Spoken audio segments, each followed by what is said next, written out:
بسم الله الرحمن الرحيم. Se faire la malle macnaheedu waxa weeyaan partir quitter.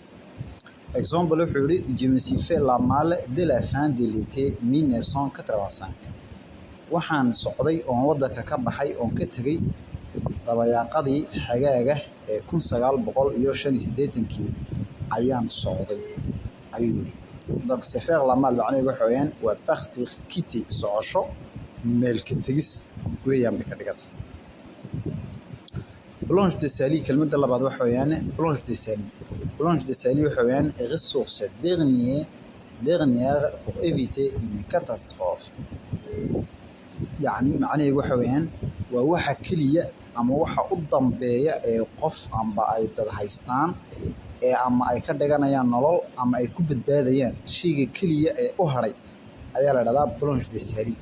Sida imika Nabiga Nuux alayhi salaam duufaankii markuu dhacayay wixii kaliya uu haystay oo ku badbaaday waxay ahayd waa doonta weeyaan. Sidaas oo kale qofku ama dadku bilaadanka waxyaabo waxa jira ay ku badbaadaan amba adduunyaha noqoto amba diintooda ha noqoto amba dhaqaalooga ha noqoto. Matalan imika qofka kaliya ee wax dakhliya amba dhaqaale soo galay uu yahay dukaan uu ka shaqaysto dukaankaaba Blanche de Sali waxa kaliya ku nool yahay waa Blanche de Sali waa dukaanka weeyaan. ama waxa kaliya uu ka dhigto nololba waa retreat qofba retreat imika qaata lacag retreat uu sugaa bas wax kale meel kale ka soo galaan ma jiro. Blanche de Sali marka waa retreat marka Blanche de Sali waa waxa u dambeeyo qof ee nolol amba khayraad ee uu haysto ee waxba ay ka dambeeyaan. Tusaale wuxuu yiri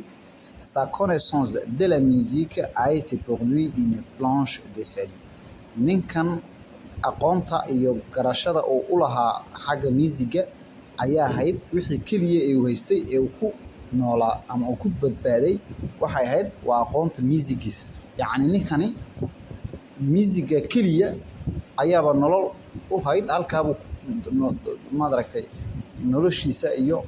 adduunyadiisaba wuxuu ka noolaaba uu ku socdayba waa musiga iyo heesaha weeyaan. يعني wax kale uu yaqaanay iyo wax kale uu taalan lahaa iyo wax kale uu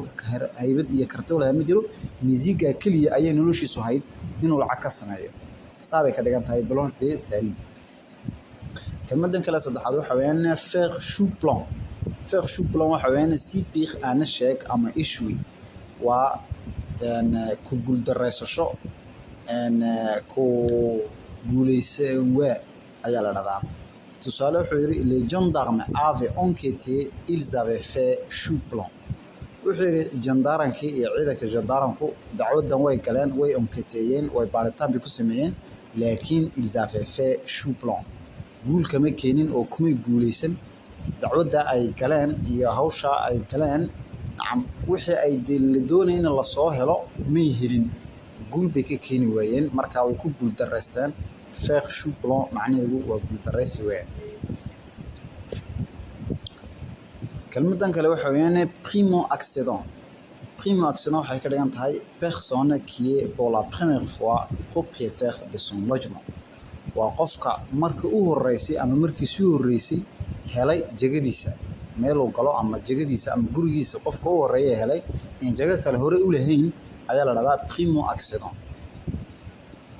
dad iyagu joogoyn way iska haystaan joogoyn kalena way heli karayaan laakiin qofka markii uu horeysay wadan ama meeshuu degan yahay ku helay jago amba aqal ku helay qofkaas waxa weeyaan primo accédant.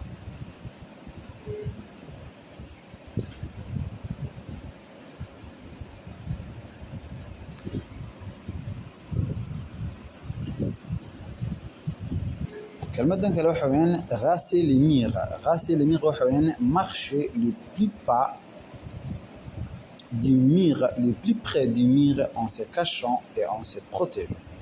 يعني raser les murs waxa weeyaan waa markuu qofku dhuudhuumanayo ee kulba gidaar uu ku dhuudhuumanayo isagoo isqabaynaya amba in la arka doonin ayaa la dhahdaa raser les murs. Tusaale wuxuu yiri sous la pluie il courbait les dos raser les murs. cirkii baa da'ayay oo cirkii baa socday uu dhuumanayo kolba uu foofoorasanayay meerasha iyo gidaaradana ayuu ka daba wareegay isqabaynay. marka isqabaysta iyo isdhuumashada waxa la dhahdaa raser les murs. sous la pluie cirkii oo socda hoostiisa oo da'aya cirkii oo da'aya ayaa il courbait way duuduumanayeen il courbait les dos way foorfoorsanayeen qasi les murs meerasha iyo gidaaradana way isku khabeynayeen saabay ka dhigantaa kelmadan kale waxa weeyaan grossesse nerveuse waxa la dhahdaa waa affection qui présente tous les symptômes de la grossesse à l'exception de la principe d'un fœtus chez les mammifères waa yacni waa wax sida xanuunka oo kale amba maxaan ku radaa dumarka ku dhaca islaantii waxa la moodaya ama qofkii dumarka waxa la moodaya inay uur leedahay calaamadii uurka oo dhan bay samaynaysaa haddana haddaa lagu eego bahalka yare uurka dumarku isku eegan haddaa lagu eegana uurkii waxa dhici karta inuu soo baxo uur bay leedahay haddana islaantiisi uur male ee kooga haddaa la mariyo uur caloosheeda kuma dhex jiro uurna inay leedahay baa la moodaya waxa caynkaas waxa la dhahdaa grossesse nerveuse waa grossesse ama uur la moodayo inuu jiro mana jirana calaamadii oo dhan baa jira qofkii calaamadii gabadha uurka lahayd baa laga arkayaa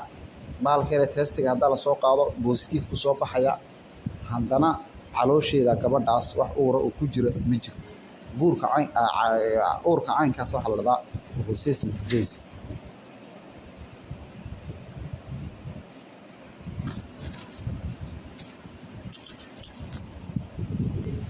kelmadan kale waxa weeyaan oser le temps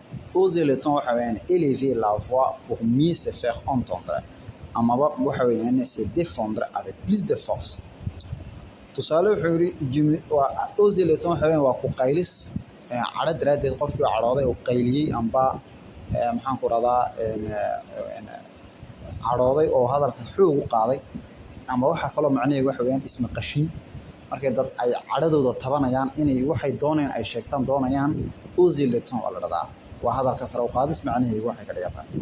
tusaale wuxuu yidhi je suis allé m'asseoir avec mes enfants puis je me suis excusé d'avoir osé le temps waan socday waan la fadhiistay ciyaalkaygii je suis allé m'asseoir avec mes enfants ciyaalkaygii baan u tegay waan la fadhiistay kadibna je me suis excusé d'avoir osé le temps waxaan ka dalbaday cudurdaar inaan ku qayliyo marka je suis allé m'asseoir avec mes enfants ciyaalkaygii baan u tegay waan la fadhiistay et puis je me suis excusé d'avoir osé le temps waxaan ka dalbaday inay iga raali ahaadaan oo i saamaxaan maadaama ku qayliyay ayaan ka dalbaday inay saamaxaan marka osé le temps waa ku qaylis weyn macna kalena way leedahay oo dadkii codkooga inay sheegtaan doonaya waxa laga yiri les syndicats osent le temps sur les conditions de travail dadkii syndicada iyo dadka syndicayada waxay muujinayaan ay codkooga ka dhiibanayaan oo ka leeyihiin maad aragtay dacwad xaaladda ay ku shaqaynayaan les agents shaqaalahoodu ama dad qolacada caynkaasa yacni oo syndicadiiba u hadlaysa marka dekadiiba u soo baxeen way mudaharaadayaan waxayna codkooga ka dhiibanayaan xaaladda ay ku shaqaynayaan kelmadan kale waxa weeyaan extinction des faits waa action d'éteindre la lumière pour par exemple dans un commun ama un dortoir extinction des faits waxa la dhahdaa waa trigta oo la baktiyo iminka xero ciidan amba meel xanaana amba meel weyn marka trigta dim laga siiyo la baktiyo ee madow laga wada dhigo waxaas waxa la dhahdaa extinction des faits waa trigtiba loo baktiyay ay ka dhigantahay tusaale wuxuu yidhi à 18h tapante si lixda oo gowa yacni lixda habeenimo oo gowa c'est l'extinction des faits waa waqtiga trigta la baktiyo ee la seexdo ee habeenka ee yacni la seexanayo hurdo la isku diyaarinayo marka waxaa loo isticmaalaa marka nacam waqti hurdo ay tahay ama waqti la seexanayo kale ay tahay ama maxaan ku radaa loogu talagalay inay dadku seexdaan kolba trigta haddaa la baktiyo waa seexashadii ambaba waa foojignaantii wey xerooyinka ciidanka oo kale trigta dim baa laga siinaa la baktinayaa si ciidanka iyo waxaas trigta loo arkin trigta loo baktinayaa ama waa waqtigii hurdada marka wuxuu yidhi à 18h tapante lixda habeenimo oo gowa c'est l'extinction des faits waa waqtigii trigta la baktinayay ee la seexanayo kelmadan kale waxa weeyaan pousser les bouchons waxa weeyaan exagérer abuser waa xoog kasii dardaris siyaadin weyn bay ka dhigan tahay tusaale wuxuu yidhi ah non là tu pousses les bouchons mais tani waad ku dardaraysaa waa ziyaado weyn yani intii hayd ma sheegin in kala ku dartay waa ka dardaris ku ziyaadin bay ka dhigantaa non lati pousse les bouchons waad ka sii dartay waa ka sii dardaraysaa waad exaggeranaysaa bay ka dhigantaa kelmadda kale waxa weeyaan au jour les jours waxa weeyaan sans se préoccuper du lendemain yani maalinta bari iyo waxa lama doodoonay maalintan baa bis laga fikraya tusaale wuxuu yidhi c'était un être qui vivait exactement au jour les jours wuxuu ahaa qof keliya oon iscadibin maalintaa uun noloshiisa noolaa yani aan ka fikirayn beriya saan dambe aan ka fikirayn qof iska dejisan oo maalintaa uun nool wixii helana cunaya wixii kalena ka wareegaya qof caynkaas ayuu ahaa tusaale kale wuxuu yidhi il faut se résigner à vivre au jour les jours yani waa inaa lagu tarbiyadoobo oo nolofta waa inaa la baro in maalintaa unhaan la ogolaado wixii yani la noolaado sans trop se soucier de qui de ce que sont très souciés de lendemain que nous échappe yani qofka bini'aadankaasi mustaqbalka cabsidiisa iyo waxa dhici doona iyo waxa inuu ka baxa weeyaan waa inuu noolaado kaliya oo jour les jours yani maalintahan hadduu fiican yahay hadduu caafimaad haysto hadduu wuxuu cuna haysto wuxuu gala hadduu haysto intaan inuu ku filnaado wax kala doodoonin uu berina waa maalin kaloo maqan ilaahay baana haya inuu sii doodoonin maalintaan noolaado ayaa fiican baan aan leeyahay marka au jour les jours yani maalintaan wax kaloo laga fikirayo ma jirto marka wuxuu il faut se résigner à vivre waa in lagu qanacsanaado oo la ogolaado in la noolaado au jour les jours maantahaan iyadoo sans trop se soucier iyadoo laga fikirayn de lendemain beritoole kii échappe oo naga baxsan marka yani awoodina ma aha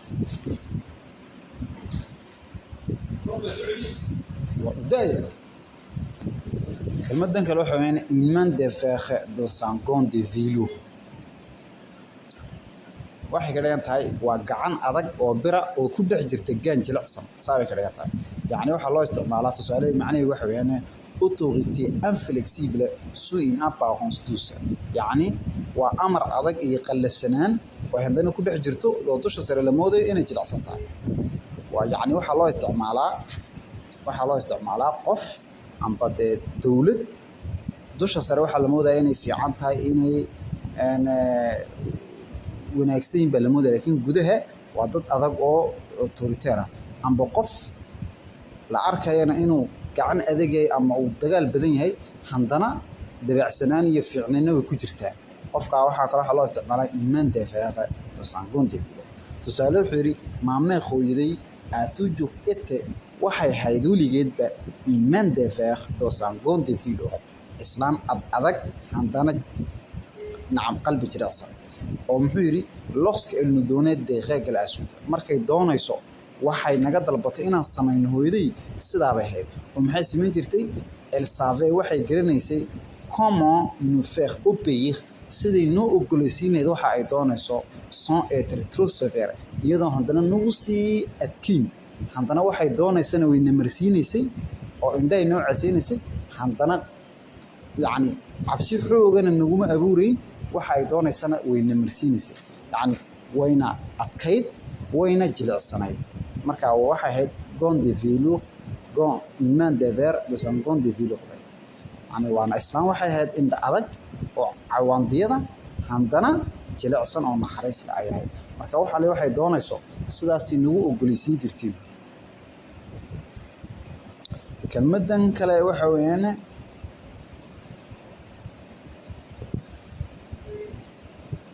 vendre la mèche waxay ka dhigan tahay